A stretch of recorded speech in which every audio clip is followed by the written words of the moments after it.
उनका मकाम ये होगा, वो आने वाले हैं जिनका मकाम इतना बुलंद होगा, जिनकी सूरत इतनी प्यारी होगी, जिनकी आंखें ऐसी होंगी, जिनकी जुल्फें ऐसी होंगी, जिनके दंदान ऐसे होंगे, जिनका खानदान ऐसे होगा, वो आने वाले हैं।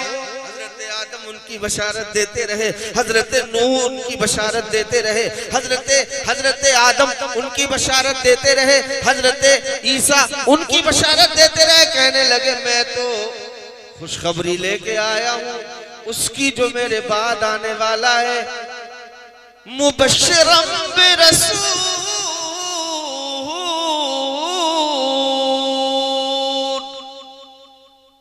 मैं बशारत बन के आया हूँ उस रसूल की, याती मिन बअदी इस्मुहु अहमद, मेरे बाद आने वाला है जिसका नाम अहमद होगा। सुभान अल्लाह। बरेली वाले कहने लगे रसूल उन्हीं का तो मुज़्दा सुनाने आए हैं, रसूल उन्हीं का तो मुज़्दा सुनाने आए हैं, उन्हीं के आने की खुशियां मनाने आए हैं। तो जब मेरे नबी की बशारतें नबियों ने दी तो अब गौसे आजम वलियों में वो मकाम रखते हैं। खुदा की कसम बरेली वाले कहते हैं जो वली कबूल थे या बाद हुए या होंगे, जो वली कबूल थे या बाद हुए या होंगे, और सब अदब रखते हैं दिल में मेरे आका तेरा। हुजूर गौसे आदम अभी दुनिया में नहीं आए। हजरत ख्वाजा हसन अस्करी नमाज पढ़ते, मुसल्ला समेटते और अपने बेटे को करीब में बुलाते, कहते मेरे लाल ये मुसल्ला रख लो, शायद मेरी नमाज ये आखिरी हो, शायद ये मेरी नमाज आखिरी हो। कहा अब्बा जान इस मुसल्ले का क्या करूं? कहा तुम्हारे दौर में जो तुम्हें सबसे ज्यादा नेक नजर आए, जो सबसे ज्यादा मुत्तकी नजर आए, जो सबसे ज्यादा बाकमाल नजर आए, जो सबसे बड़ा नमाजी नजर आए, जो सबसे बड़ा मोहतरम नजर आए, तुम मेरे बाद ये मुसल्ला उसको दे देना और उसे भी वसीयत कर देना कि वो अपने बाद में ये मुसल्ला उसको दे, जो पाकबाज हो उसको दे, जो मोहतरम हो उसको दे, जो सच्चा हो उसको दे, जो अच्छा हो उसको दे। कहा अब्बा जान ये वसीयत कब तक चलती रहेगी? मेरे बाद मैं वसीयत करूं, उसके बाद वो वसीयत करे, उसके बाद वो वसीयत करे। अब्बा जान ये वसीयत का दौर कब तक चलेगा? कहा तब तक चलेगा यहां तक के जीलान में, यहां तक के जीलान में अल्लाह का प्यारा मुस्तफा का बेटा अब्दुल कादिर जीलानी पैदा हो जाएगा।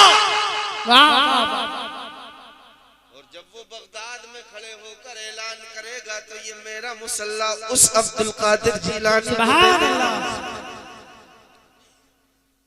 हजरत ख्वाजा हसन बसरी, मैं तारीख के हवाले से बताऊं तो तकरीबन 350 या 400 साल का पीरियड है। गौसे आजम से 350 या 400 साल पहले हजरत ख्वाजा हसन बसरी फरमाते हैं सुभान अल्लाह, एक जमाना होगा बगदाद की मस्जिद होगी, अब्दुल कादिर खड़ा होगा मिंबर पे और ऐलान कर रहा होगा कि मेरा कदम अल्लाह के हर वली की गर्दन। जी लगा के कह दो और मिलके कह दो। मैंने तो कहा था अभी तो दुकान खोली नहीं है और आप पहले ही भाग रहे हैं, पहले देख तो लो माल। मैं अर्ज कर रहा था ख्वाजा हसन बसरी, और एक दौर है कि हजरत जुनैद बगदादी, इनका ये आलम था, ये तकरीर ही नहीं करते थे, ये तकरीर नहीं करते थे। मुरीदों ने कहा, मुरीद भाइयों ने, पीर भाइयों ने कहा जुनैद भाई तकरीर किया करो। बोले मुझसे कैसे तकरीर होगी, किस अंदाज में लोगों को समझाऊंगा, तकरीर नहीं करते। मामू है हजरत सिद्दी सिक्ती, पीर भी सिद्दी सिक्ती, कहते हैं बेटा तकरीर किया कर। अरे तेरी तकरीर से लोग राह रास्त पे आएंगे, भटके हुओं को मंजिल मिल जाएगी, तकरीर किया कर, लेकिन तकरीर नहीं करते। कहते हैं एक दिन मैंने देखा बगदाद की फजाएं मुअत्तर होने लगी, मौसम खुशगवार होने लगा, फजाओं में खुशबू महकने लगी, फजाएं महकने लगी, हवाएं महकने लगी, बगदाद का माहौल बदलने लगा। कहते हैं घर का दरवाजा खुला, मैं खड़ा हो गया, मैंने देखा मदीने के ताजदार तशरीफ ले आए। सुभान अल्लाह, मदीने वाले नबी तशरीफ ले आए। फरमाते मेरे नबी ने बहुत नवाजा, अरे नबी जिसके यहाँ आ जाए। अरे अब जिक्र नबी होगा, अब जिक्र नबी होगा, खामोश हो दीवाने, बरसेगी यहाँ रहमत, किस किस पे खुदा जाने। सुभान अल्लाह। सरकार आए और आने के बाद बड़ा ही करम फरमाया। जब सरकार जाने लगे तो कहने लगे, जुनैद बगदादी कहते हैं मुझे कलेजे से लगाया और कहते हैं बेटा जुनैद तकरीर किया करना, तकरीर किया करना। कहने लगे हुजूर अब तो मैं जरूर तकरीर करूंगा, यकीनन तकरीर करूंगा, बेशक तकरीर करूंगा। कहते मैंने मदीने वाले नबी का जलवा देखा, सुभान अल्लाह, आंखें खीरा हो गई, दिल चमकने लगा। फजर की नमाज में गए, फजर की नमाज में गए तो ये तो देख चुके थे, अब ये सोचे कि पीर साहब ने तो कभी बताया ही नहीं कि इन्होंने देखा कि नहीं देखा, तो मैं तो देख के आया हूं। बैठ गए, आराम से बैठ गए, बैठे रहे, नमाज हो गई। नमाज होने के बाद हजरत सिद्दी सिक्ती ने जुनैद बगदादी की तरफ सलाम फेर के देखा, कहने लगे जुनैद जरा आगे आ जा। कहते मैं और आगे चला गया तो हजरत सिद्दी सिक्ती बोले जुनैद और आगे आ जा।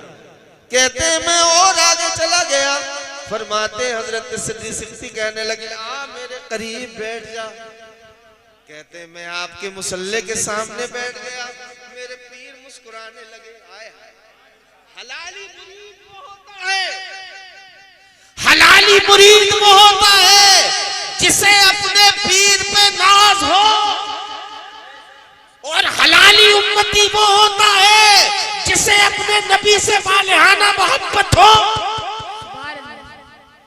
वो अगर मगर नहीं करता, किंतु परंतु नहीं करता, हवाले नहीं मांगता, प्रूफ नहीं मांगता, सबूत नहीं मांगता। सबूत गैरों में मांगे जाते हैं, हवाले गैरों में मांगे जाते हैं, प्रूफ गैरों में मांगे जाते हैं। नारे रिसालत अल्लामा इमरान हनफी साहब किबला नारे। मैंने आपसे कहा था और मुझे ये पता नहीं था ये इतनी जल्दी नाजिल हो जाएंगे, मेरे ख्याल से आवाज जो है मेरी यहीं रह रही है। माशाअल्लाह, मुल्क की निहायत ही मुमताज मोहतरम, और मैं ये जुमला शायद शाद व नादिर ही किसी के लिए इस दौर में बोलूं, मोतबर अबकरी नामवर मोतबर शख्सियत, जिसको उलूम इस्लामिया पे ही नहीं बल्कि उलूम मुरव्वजा पे भी यद तूला, सुल्तानुल वाइज़ीद मुफक्किर इस्लाम नाशरे मसलक आला हजरत हजरत अल्लामा मुफ्ती मोहम्मद इमरान हनफी मुरादाबादी, और उनसे पहले हमारे छोटे भाई शाहकार तरन्नुम बुलबुले बाग़े रज़ा, जिनकी धूम पूरे मुल्क में मची है आज, मोहतरम ताहिर रज़ा रामपुरी, वो भी तशरीफ ला चुके। अब बताइए, बोलूं खत्म कर दूं? नहीं ईमानदारी से बता दो, मेरा मुंह देख के मत बोले यार, जी लगा के कहिए सुभान अल्लाह। यार मैं कहता हूं बोझ मत बनो, जरूरत बनो, बोझ मत बनो।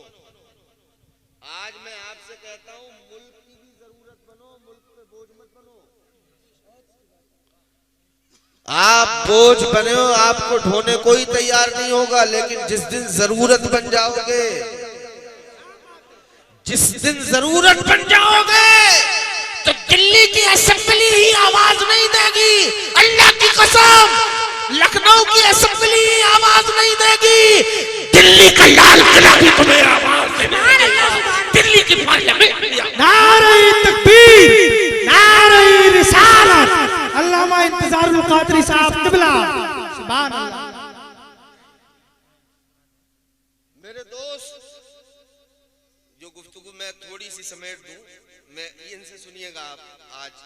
आज के बारे में जो गुफ्तगू है वो हमारे भाई मुफ्ती इमरान हनफी साहब तफसील से थोड़ा बता दे। मैं समेट रहा हूँ गुफ्तगू, थोड़ा जल्दी कर रहा हूँ, जरा जल्दी जल्दी पढ़ दीजिए। सुभान अल्लाह। अरे कुछ मैं पढ़ रहा हूँ, कुछ तुम भी पढ़ लो ना, मिलजुल के काम कर लो ना, जी लगा के कहिए सुभान अल्लाह।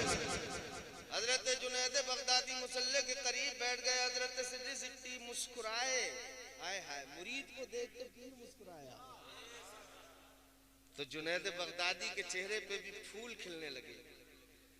हजरत सिद्दी सिद्दी कहते हैं, जुनैद अब तो तकरीर करोगे ना, अब तो तकरीर करोगे ना। लेकिन जुनैद बगदादी तो ये सोच रहे हैं कि ये तो मुझे ही पता है ना भाई, जो मेरे साथ हुआ है वो तो मैं ही जानता हूं, इन्हें तो पता नहीं। तो कहने लगे, आज क्या हो गया बाबा? तो हजरत सिद्दी सिद्दी ने गर्दन नीचे की, खामोश हो गए, फिर मुस्कुराए। कहने लगे, जुनैद अब तो तकरीर करोगे ना? कहने लगे, हुजूर अब क्या हो गया, अब तकरीर करूंगा। हाय हाय। जुनैद बगदादी फरमाते, मैंने अपने पीर की आंखों में ऐसी चमक कभी नहीं देखी थी, ऐसे जलाल की लकीरें उनके चेहरे पे कभी नहीं देखी थी। वो रोब, वो जलाल, वो गजब मैंने पहले कभी नहीं देखा था। कहने लगे, जुनैद तूने जो देखा वो तूने देखा। अरे मैंने रात ख्वाब में अपने खुदा को देखा है। तो नारे तकबीर, नारे रिसालत, फैज़ाने गौसे आज़म। सुभान अल्लाह। कहने लगे, मेरे खुदा ने पूछा, सिद्दी बोलो, कोई काम हो तो बोलो, कोई जरूरत हो तो बोलो। मैंने कहा, मौला अल्लाह तेरा करम है, तेरी नवाजिशें हैं, तेरे महबूब का इधर से दौरा हो ना, तो अपने महबूब से कह देना, जरा वो जुनैद बगदादी से कह दें कि थोड़ी तकरीर किया कर। सुभान अल्लाह। जुनैद बगदादी ने कपड़े फाड़ लिए, अबामा नीचे गिरा, तड़पते हुए पीर के कदमों में गिरे, रोने लगे, तड़पने लगे, कहने लगे, पीर मुझे तो आज ये पता चला कि अगर मदीने वाले का दीदार नहीं होगा तो पीर की दुआ के बगैर नहीं हो सकता। बेशक। नारे तकबीर, नारे रिसालत, फातिह कर्नाटक, अल्लामा इंतजारुल कादरी साहब क़िबला। गौसे आदम भी तकरीर नहीं फरमाते। सुभान अल्लाह। तकरीर नहीं फरमाते। बस मैं ये रिवायत बयान करूं, जी लगा के कहिए सुभान अल्लाह। फरमाते, राय तो कबल दोहर, मैंने दोहर से पहले बगदाद में देखा, मैं मस्जिद में बैठा हुआ था, जोहर की नमाज से पहले देखा। राय तो कबल सलात जोहर, मैंने दोहर की नमाज से पहले देखा। हवाएं महकने लगी, फजाएं महकने लगी, मैं क्या देखता हूँ, मदीने के ताजदार तशरीफ और कहने लगे, या बुनैया अला अला ततकल्लम, मेरे बेटे तुम वाज क्यों नहीं कहते हो, तुम तकरीर क्यों नहीं करते हो, तुम खिताब क्यों नहीं करते हो, तुम लोगों को नसीहत क्यों नहीं करते हो, तुम बैठ के लोगों के दरमियान तकरीर क्यों नहीं करते हो। कहने लगे, मैंने कहा, या अबता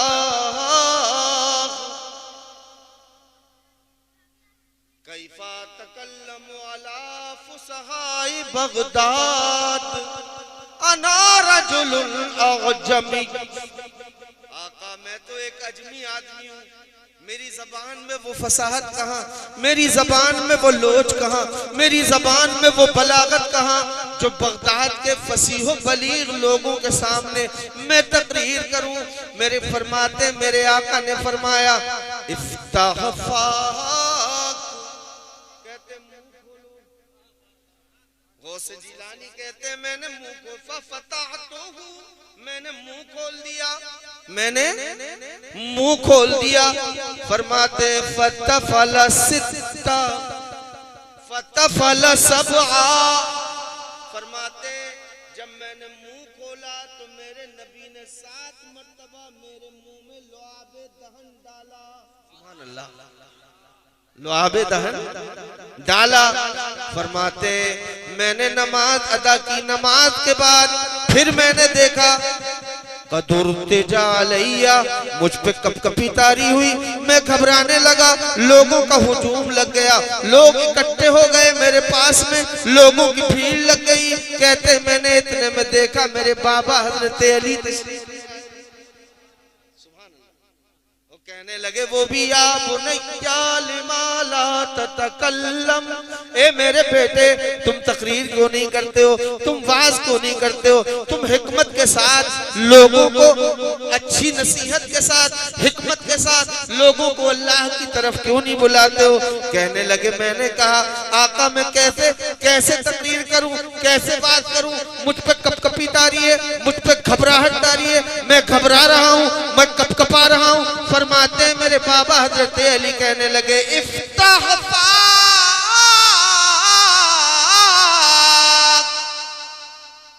कहते हैं अब्दुल कादिर मुंह खोलो।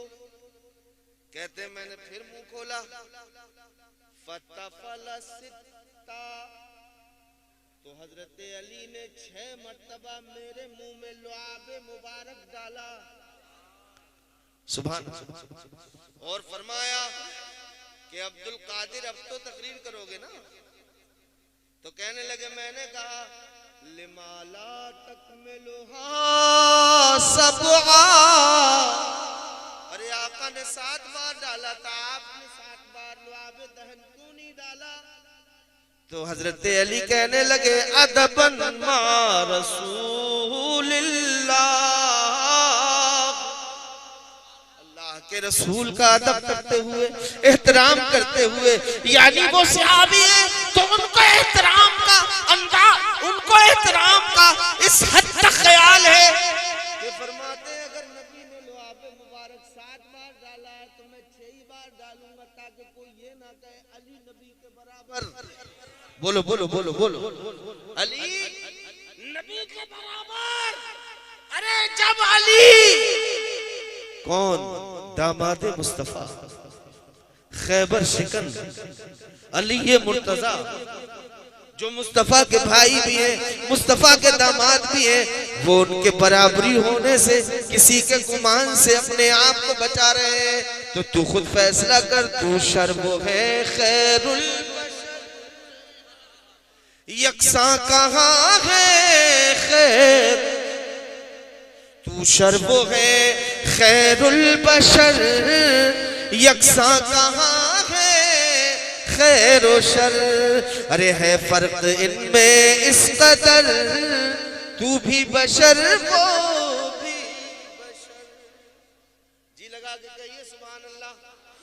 तो गौसे आदम फरमाते हैं मैंने तकरीर करनी शुरू की। सुभान अल्लाह। गौसे आदम मामूली शख्सियत का नाम नहीं है, चंद काले रुमाल डाल दिए, पीले रुमाल डाल दिए, नीले रुमाल डाल दिए, बोले ना जी अब तो हम दिल वाले, हम तो फकीर हो गए। मियां मौलवियों तो फकीरों की बनती कहाँ है। तो मैं कहता हूँ अबे नाहंजाद, अगर मौलवी की फकीर से नहीं बनेगी तो बनेगी किससे। सिद्दीक़ आज़म की मौलवी से बनती है, फारूक आज़म की मौलवी से बनती है, उस्मान गनी की मौलवी से बनती है, मौला अली की मौलवी से बनती है, हुसैन करबला की मौलवी से बनती है, गौसे आज़म खुद मौलवी। और ऐसे मौलवी है कि आपने 27 साल, कितने गौर से सुनिएगा, कितने 27 साल दरसे निजामी की तालीम दी और एक दिन में एक इल्म नहीं 13 उलूम गौसे आदम पढ़ाते थे। सुबह उठने के बाद इल्म तफसीर पढ़ाते, उसके बाद इल्म हदीस पढ़ाते, उसके बाद इल्म फिक़ह पढ़ाते, उसके बाद यहाँ तक कहा गया नहव भी पढ़ाते, अदब भी पढ़ाते, बलागत भी पढ़ाते और भी बहुत से उलूम पढ़ाते। आलम ये था कि गौसे आदम को जो मदरसा आपके शेख, आपके उस्ताद हजरत हम्माद अब्बास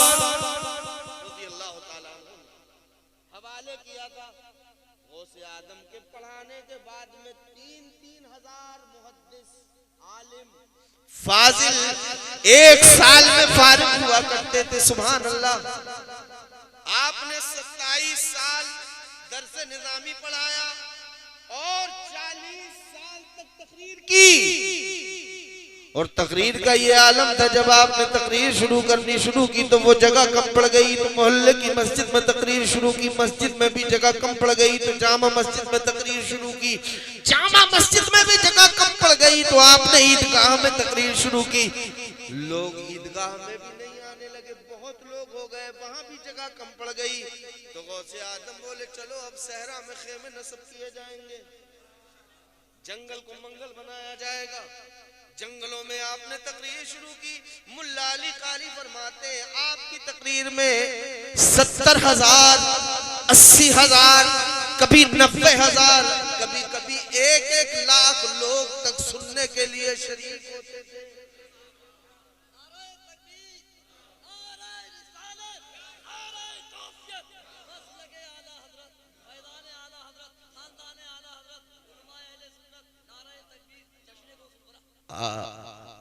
आपकी तकरीर सुनने के लिए कितने लोग आते थे?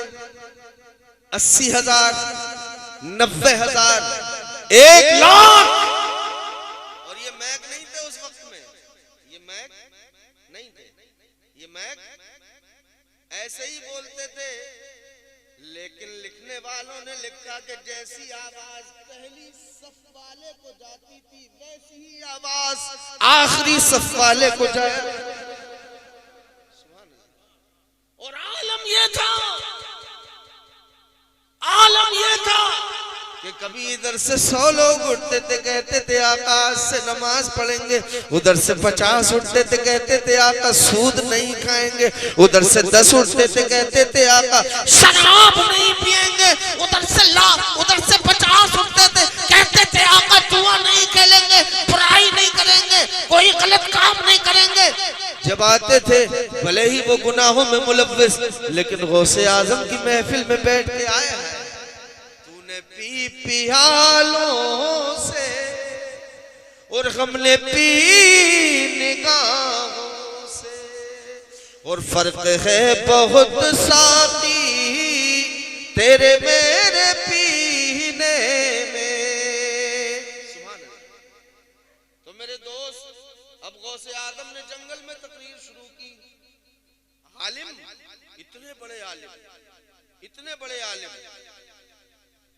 कि इनकी तकरीर सुनने के लिए बड़े बड़े मुहद्दिस, बड़े बड़े मुफस्सिर, बड़े बड़े फकीह आपकी तकरीर सुनने के लिए जाते थे।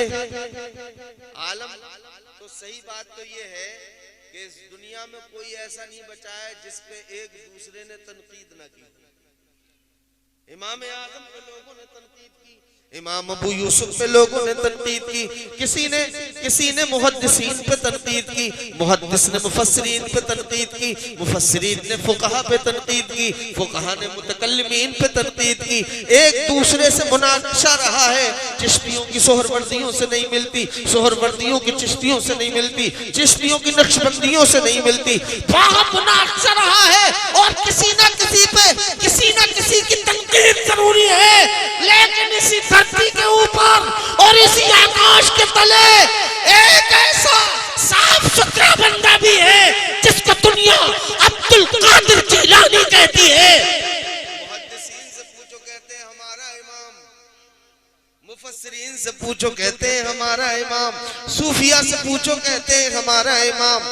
नक्शबंदी उनका नारा लगाते, सोहरवर्दी उनका नारा लगाते, चिश्ती उनका नारा लगाते हैं।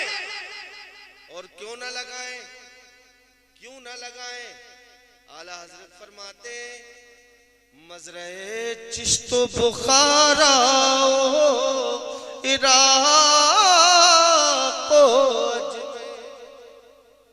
मजरे चिश्तो बुखारा इराको में, अरे कौन सी किश्त पे बरसा नहीं झाला तेरा। और मुर्ग सब बोलते हैं, बोल के चुप रहते हैं, हासिल एक नवा संज रहेगा तेरा। और सूरज अगलों के चमकते थे, चमक कर डूबे, अरे उफ़क़े नूर पे है मेहर दरख्शां तेरा। और क्या दबे जिसमें हिमायत का हो पंजा तेरा, अरे शेर को खतरे में लाता नहीं कुत्ता तेरा। तो मानते सब हैं, क्यों? बज़ाहिर नक्शबंदी हो, सोहरवर्दी हो, चिश्ती हो, शाज़ली हो, मशीशी हो, किसी भी सिलसिले का हो, लेकिन खुदा की कसम उस पे मेरे गौस का फैजान जरूर है, उस पे मेरे गौस का फैजान जरूर है। और अगर कोई वली मेरे गौसे आजम की इरादत में नहीं आता तो वो वली रहता ही नहीं, वो वली रहता ही नहीं। वली रहने के लिए गौसे आजम का मुरीद होना जरूरी है। इसलिए जब आपने फरमाया था कि ये मेरा कदम अल्लाह के हर वली की गर्दन पे है, तो जो जहां था खुरासान के जंगल में हजरत ख्वाजा मोइनुद्दीन चिश्ती, बोलो बोलो सुभान अल्लाह, सर झुका दिया कहते बलालायनी वरासी, आका मेरी गर्दन पे ही नहीं मेरे सर पे भी आपका कदम, मेरी आंखों पे भी आपका कदम। सुभान अल्लाह। 57 दिन गौसे आजम की खिदमत में रहे। कितने दिन? गौसे आजम से फैज हासिल किया, तो जो गरीब नवाज के पास फैज है वो भी गौसे आजम का फैज है, जो बहाउद्दीन नक्शबंदी के पास फैज है वो भी गौसे आजम का फैज है। और सही हजरत शहाबुद्दीन सोहरवर्दी, बात खत्म कर दो, बस 1 मिनट की तवज्जो। आपके पीर, आपके साहिब, आपके शेख अबू नजीब अब्दुल कादिर सोहरवर्दी, क्या नाम है? अबू नजीब अब्दुल कादिर सोहरवर्दी हजरत शहाबुद्दीन सोहरवर्दी को गौसे आदम की बारगाह में लाए। उम्र है 14 साल। कहने लगे सारे उलूम पढ़ाते, तो गौसे आदम ने कहा शहाबुद्दीन करीब आओ। शहाबुद्दीन करीब में आए तो आपने थोड़ा हाथ फेरा, हाथ फेरा ना, हाथ हटाया तो कहने लगे शहाबुद्दीन जरा ये बताओ, शहाबुद्दीन जरा इस सवाल का जवाब दो, शहाबुद्दीन जरा। कहने लगे आका कुछ बचा ही नहीं सीने में, जवाब कहां से दूं? आपने जो हाथ फेरा तो सीने में कुछ बचा ही नहीं, सब निकल गया, जवाब कहां से दूं? कहते शहाबुद्दीन घबराते क्यों हो, जब तख्ती पे नया लिखना होता है तो पुराना मिटाया जाता है। कहने लगे अभी ज़ाहिरी उलूम लिखे गए थे, अब हम तरीक़त लिखेंगे, मारिफत लिखेंगे। और फरमाते हैं जब दोबारा हजरत गौसे आजम ने हाथ रखा तो कहते हैं मेरा सीना मारिफत का मदीना बन गया। सुभान अल्लाह। तो सोहरवर्दियों पे जो फैजान है वो भी गौसे आजम का। और मेरे गौसे आजम जब बुखारा के करीब से गुजरे तो कहने लगे यहाँ पर 157 साल के बाद मेरा रूहानी बेटा बहाउद्दीन नक्शबंदी पैदा होगा। लो मैं उसका फैज अभी दिए जाता हूँ। तो नक्शबंदियों पे फैज गौसे आजम का बरेली के इमाम कहते हैं मदरे चिश्तो बुखारा इराको अजमेर, कौन सी किश्त पे बरसा नहीं जा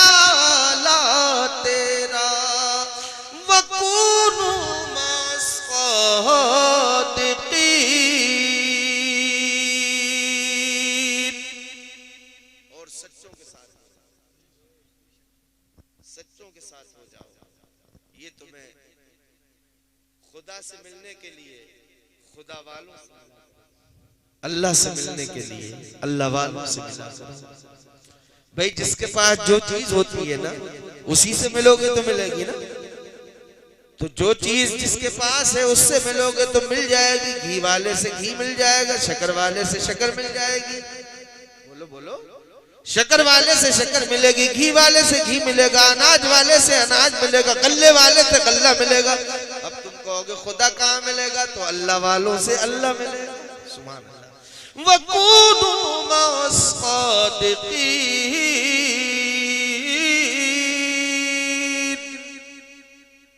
जमाना बहुत गौर से सुन रहा था, हम ही सो गए दास्तां कहते कहते।